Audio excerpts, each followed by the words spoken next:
Hello guys, இந்த வீடியோவில் எதை பற்றி பார்க்க போகிறோம் அப்படின்னா ஹவு டு ஈட் தேனு மிட்டாய் எலகென்ட்லி. ஓகே, ஃபஸ்ட்டு நான் சாப்பிட்டு காட்டுறேன், அதுக்கப்புறம் அது எலகெண்ட்டாக இருக்கா அப்படின்னு நீங்கள் சொல்லிட்டு போங்க. ஓகே, ஃபர்ஸ்ட் நம்ம என்ன தேவையான பொருட்கள் அப்படின்னா, ஒரு டப்பா ஃபுல்லாக தேன் மிட்டாய். என்கிட்ட ஃபுல்லாக இல்லை, கொஞ்சம் தான் இருக்குது. நேற்று தான் வாங்கினேன் கடையில், டப்பாவோட கொடுங்க அப்படின்னு சொல்லி. ஆனால் நேற்றே காலி பண்ணிட்டேன். அதிலிருந்து ஒரு தேன் மிட்டாயை இப்படி ஒரு 2 ஃபிங்கர்ஸில் ஜஸ்ட் ஹோல்ட் பண்ணிவிடுங்க. பேலன்ஸ் இருக்கிறத எப்படி க்ளோஸ் பண்ணோம் அப்படின்னா, இதை வந்து இப்படி வச்சுட்டு டப்பாவை இப்படி வச்சு லிட் எடுத்து இப்படி க்ளோஸ் பண்ணிடுங்க. ஆல்ரெடி வாட்டர் பாட்டில் எப்படி க்ளோஸ் பண்ணணும்னு சொல்லி வீடியோ போட்டிருக்கேன் இல்லையா, அதே மாதிரி சேம் ப்ராசஸ் நீங்கள் இதையுமே க்ளோஸ் பண்ணலாம்.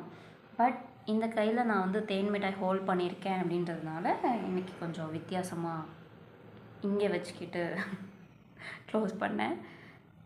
நமக்கு தேவையான தேன் மிட்டாய் இப்போ நம்ம கையில் இருக்குது. இப்போ இதை நம்ம எப்படி எலகெண்ட்டாக சாப்பிடணும் அப்படின்னா, எடுத்து அப்படி இப்படி நுனிப்பல் இங்கே முன்னாடி இருக்கிற டீத் இருக்கு இல்லையா, அதால் நம்ம கடிக்கணும். ஓகே, அப்படி கடிச்சு சாப்பிடக்கூடாது, அப்படி கடிச்சு சாப்பிடணும். ஓகே, பாருங்கள்.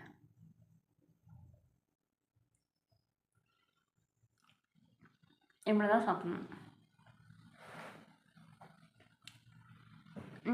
இந்த ஜூஸி வந்து கொஞ்சம் கீழே ஸ்பில் ஆகிடாமல் இருக்கிறதுக்கு இப்படி சாப்பிட்றப்ப இப்படி தலையை இப்படி தூக்கிக்கணும். ஓகேவா?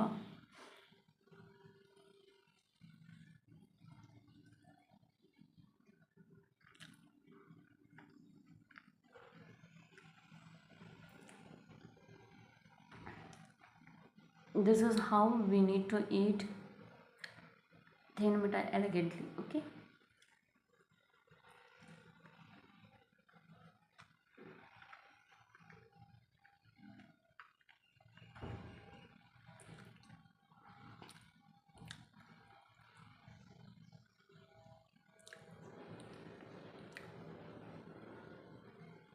இப்போ தேன் மிட்டாய் சாப்பிட்டதும் நமக்கு தண்ணி குடிக்கணும் போல் இருக்கும்.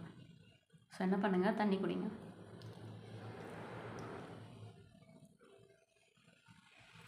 அண்ட் நீங்கள் எங்கேயாவது வெளியில் தேன் மிட்டாய் சாப்பிட்றீங்க அப்படின்னா, டோன்ட் ஈட் மோர் தென் 1 தேன் மிட்டாய். பிகாஸ் பார்க்குறவங்களாம் கண்ணு வச்சுருவாங்க. இன்கேஸ் நீங்கள் வீட்டில் தான் சாப்பிட்றீங்க அப்படின்னா இந்தளவுக்கு எலகெண்ட்டெல்லாம் சாப்பிடணுன்னு அவசியம் கிடையாது. ஒரு தேன் மிட்டாய் எடுத்து லபக்குன்னு ஒரே வாயில் சாப்பிட்றலாம். அந்த மாதிரி நீங்கள் சாப்பிட்டீங்க அப்படின்னா உங்களால் ஒரு 5-6 தேன் மிட்டாயை ஒரே நேரத்தில் 5-6 தேன் மிட்டாய் சாப்பிட முடியும்.